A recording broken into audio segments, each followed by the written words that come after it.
मौजूद हैं अरबाब साहब।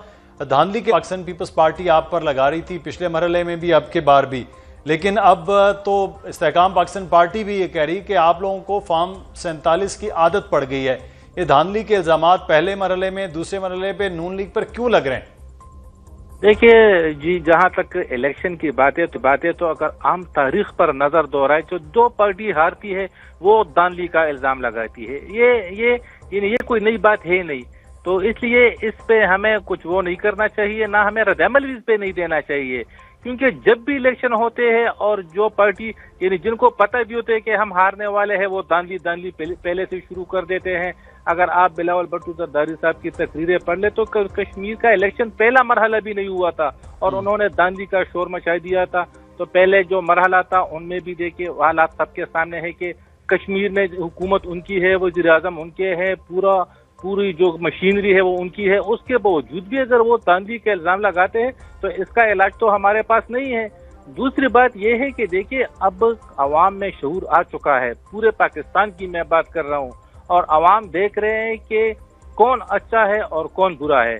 तो इस वक्त पूरी कौम की नजरें वो पाकिस्तान मुस्लिम लीग नून पर टिकी हुई है, चाहे वो कश्मीर हो। देखिए गिलगित बल्तिस्तान के इलेक्शन हुआ है तो अगर मैं हकीकत बता दूं तो वहां पर भी बेनजीर इनकम सपोर्ट प्रोग्राम के अरबों रुपए वहां पे खर्च करके वो इलेक्शन जीता गया है।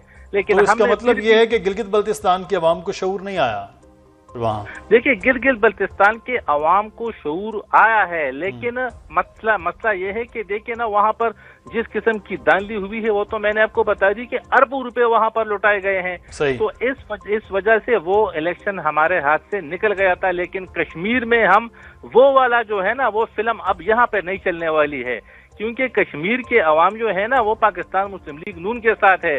उनको पता है कि तो अरबाब साहब फिर अब यहाँ कश्मीर में फिर लैपटॉप और बसों के तोहफे, वो वहां पर बेनजीर इनकम सपोर्ट प्रोग्राम, ये पैरेलल आपने भी उसी का तोड़ निकाला कि यहाँ पर बसें दी जाएं, यहाँ पर लैपटॉप दिए जाएं, इस किस्म की स्कीमों के तहत फिर कश्मीरियों ने आपको वोट दिया।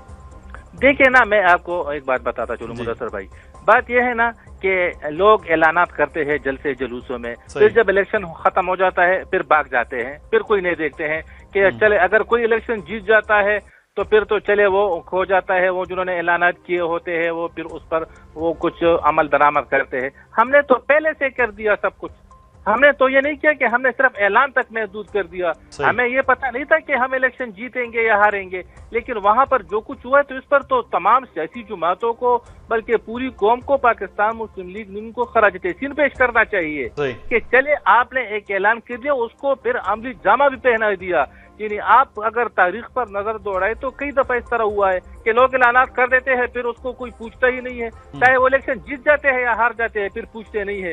लेकिन हम उन लोगों में से नहीं है, और मैं तो ये कहता हूँ कि पाकिस्तान पीपल्स पार्टी जो धांधली का वो कर रही है, तो देखिए कराची की सूरत हाल पूरी दुनिया के सामने है कि कराची में इस वक्त क्या सूरत हाल है। गुज़श्ता रोज मैं एक सर्वे देख रहा था तो दुनिया के जो 4 गंदे तरीन शहर है उसमें कराची चौथे नंबर पर है। तो जो कराची को ठीक नहीं कर सकते हैं वो कश्मीर को क्या ठीक करेंगे? इसके अलावा आपने देखा कि लाहौर में पीपल्स पार्टी ने एक जलसा करना था मीनार पाकिस्तान में, जो कि बाद में गवर्नर हाउस तक महदूद हो गया, वहां पर भी 2000 लोग इकट्ठा ना कर सके। तो जो लाहौर का किला फतह ना कर सके तो वो कश्मीर का किला क्या फतह करेंगे? देखिए अब लोग समझ चुके हैं कि कौन मुल्क के साथ मुखलिस है और कौन नहीं है।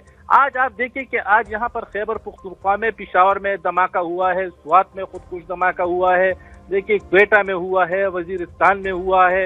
ये देखिए ना, इस पर किसी की तवज्जो नहीं है। क्या आपने बिलावल भुट्टो साहब जरदारी की तरफ से कोई स्टेटमेंट देखी है कि वो दहशतगर्दी के हवाले से कोई बात कर रहे?